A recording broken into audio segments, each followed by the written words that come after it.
ukoo family qoys. Baba aabba, mama hooyo,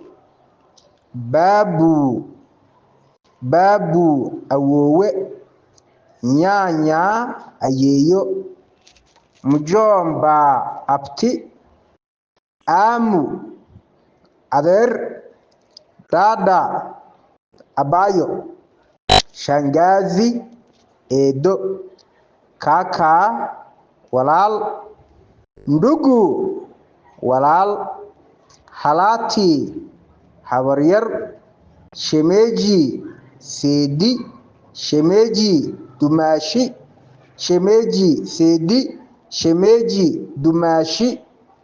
baba mkwe sodoh, mama mkwe sodoh, binamu ina adeer,